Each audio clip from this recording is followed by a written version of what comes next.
Welcome to air education guys. और हम कर रहे हैं क्लास 6 की NCERT और ये है चैप्टर नंबर 4। तो चैप्टर नंबर 4 है आपका मानचित्र। तो मानचित्र क्या होता है? देखो, मानचित्र होता है पैमाने की सहायता से चपटी सतह पर खींचा गया चित्र। किसका? पृथ्वी का। मतलब जैसे पृथ्वी ऐसी है ना, तो इसको अगर हम चपटा करके ऐसे मानचित्र बना देते हैं ना, वो आपने देखा होगा विश्व का मानचित्र आता है, तो उसको क्या बोलते हैं? मानचित्र बोलते हैं। मतलब उस चित्र को मानचित्र बोलते हैं। तो मानचित्र होते हैं कई प्रकार के, पर उससे पहले ये देखो कि बहुत सारे अगर मानचित्र हों और उनका जो संग्रह होता है वो क्या कहलाता है? वो एटलस कहलाता है। अब मानचित्र भी कई तरीके के होते हैं। जैसे कि पहला है भौतिक मानचित्र, या इसको उच्चावच मानचित्र भी कहते हैं।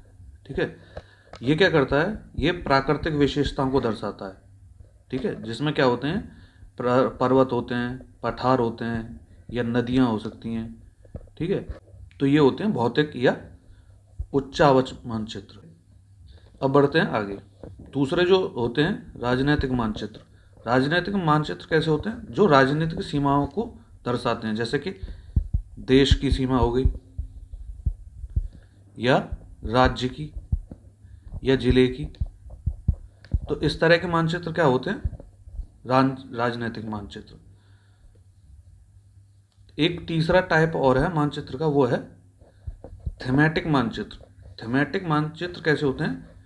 विशेष विषयगत, मतलब विशेषीकृत। अर्थात कि या तो वो जैसे कि सड़क को दिखाना हो, या वर्षा का प्रतिरूप दिखाना हो कि किस जगह कितनी बारिश होती है, तो उस तरह के मानचित्र क्या कहलाते हैं? थीमेटिक मानचित्र कहलाते हैं। अब मानचित्र के 3 प्रमुख घटक होते हैं। पहला होता है दूरी। मानचित्र पर जो दूरी दिखाई जाती है वो कैसे दिखाई जाती है? कि जो वास्तविक दूरी होती है वो तो दिखाई नहीं जा सकती। अब इतना बड़ा मानचित्र खींचेंगे तो पृथ्वी पे ही पूरे पे आ पाएगा।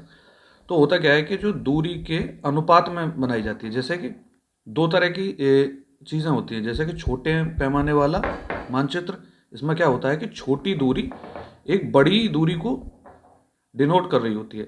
लाइक कि अगर 1 सेंटीमीटर दे रखा है, जैसे महाद्वीपों के बीच की दूरी दिखानी हो, ठीक है, महाद्वीपों के अगर बीच की दूरी दिखानी है तो वहाँ पर क्या होगा कि 1 सेंटीमीटर, मान लो उदाहरण के लिए, वो 1000 सेंटीमीटर को, सॉरी 1000 किलोमीटर को, या 1 सेंटीमीटर 500 किलोमीटर को डिनोट कर रहा होगा। तो जैसे 5 सेंटीमीटर 500 किलोमीटर को डिनोट कर रहा होगा। तो इस तरह के मानचित्र कैसे कहलाते हैं? छोटे पैमाने वाले। छोटे पैमाने वाले का मतलब है कि जिसमें पैमाना छोटा है और वास्तविक दूरी उससे बड़ी होती है। दूसरे होते हैं बड़े पैमाने वाले। अच्छा, दूरी इनमें भी बड़ी होती है, बस ये होता है कि अंतर उसकी जगह यहाँ कम होता है। देखो, जैसे कि अगर आप गांव वगैरह का मानचित्र खींचें तो उसमें क्या होगा कि जो 1 सेंटीमीटर है वो लगभग 100 मीटर को दिखा रहा होगा। और ये क्या होते हैं? ये थोड़े ज़्यादा डिटेल्ड होते हैं इसकी कंपैरिजन में, क्योंकि छोटे क्षेत्र के लिए बनाए जाते हैं बड़े पैमाने वाले मानचित्र।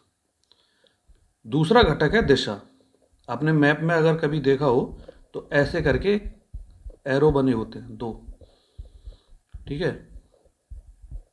जिनके दोनों साइड एरो होते हैं, ऐसे रेखाएं होती हैं। तो ये होता है, ऊपर की साइड लिखा होता है O या फिर N लिखा होता है, नीचे की साइड S या द लिखा होता है, और इधर राइट में इधर क्या लिखा होता है? E यानी कि पू, और इधर लिखा होता है W यानी कि प। तो इसका क्या मतलब होता है? ये जो रेखाएं होती हैं ये दिशाओं को इंगित करती हैं। जैसे कि ऊपर की साइड जो होगी वो उत्तर दिशा को इंगित करता है, और नीचे की साइड एस मतलब साउथ यानी कि दक्षिण को, और राइट साइड ईस्ट यानी कि पूर्व को, और वेस्ट सॉरी लेफ्ट क्या करता है? वेस्ट यानी कि दक्षिण को। इनको बोलते हैं प्रधान दिग्बिंदु। इसके अलावा जो अन्य दिशाएं होती हैं, जैसे कि इन दोनों के बीच में काटते हुए एक रेखा ऐसे खींच दी जाए और इन दोनों के बीच में एक रेखा ऐसे खींच दी जाए, ठीक है। तो ये हो गया आपका नॉर्थ ईस्ट, ये हो गया साउथ ईस्ट, ये हो गया साउथ वेस्ट या नॉर्थ वेस्ट, ठीक है। तो ये दिशाएं कौन कौन सी हो गई, जैसे कि उत्तर पूर्व, ये कौन सी हो गई, ये पूर्व और दक्षिण के बीच दक्षिण पूर्व। ये कौन सी हो गई, ये वाली दिशा, ये हो गई आपकी दक्षिण, सॉरी दक्षिण और पश्चिम, तो इसको क्या बोलेंगे, दक्षिण पश्चिम, और इसे उत्तर पश्चिम। तो ये कुल मिलाकर ये 8 दिशाएं होती हैं। ये मानचित्र पर आपको ध्यान रखनी पड़ेंगी। आगे बात करते हैं प्रतीकों के बारे में। देखिए, कुछ प्रतीकों को लेकर मानचित्र में अंतर्राष्ट्रीय सहमति बनी हुई है कि उनका मतलब वही होगा। जैसे कि नदी को दिखाना हो तो ऐसे ऐसे दिखाते थे, ऐसे ऐसी आकृतियों से दिखाया जाता है। जो ऊंचाई दिखानी होती है तो बहुत डार्क कलर में ये इस कलर का इस्तेमाल किया जाता है, पहाड़ वगैरह दिखाने के लिए। ऐसे ऐसे ही बहुत सारे अलग अलग वो होते हैं प्रतीक, उनको ज़्यादा इतना ज़रूरी नहीं है। ज़्यादातर मानचित्रों में वो दे रखे होते हैं, तो उसके बारे में इतना सोचने की ज़रूरत नहीं है। तो ये कुछ खास नहीं है, बस ये समझ लो कि कुछ प्रतीकों को लेकर अंतर्राष्ट्रीय सहमति बनी हुई है, वो सब जगह वही इस्तेमाल होता है। आगे बात करते हैं रेखा चित्र के बारे में। तो रेखा चित्र क्या होता है, रेखा चित्र मानचित्र ही होता है दरअसल, पर ये पैमाने पर नहीं होता, ठीक है।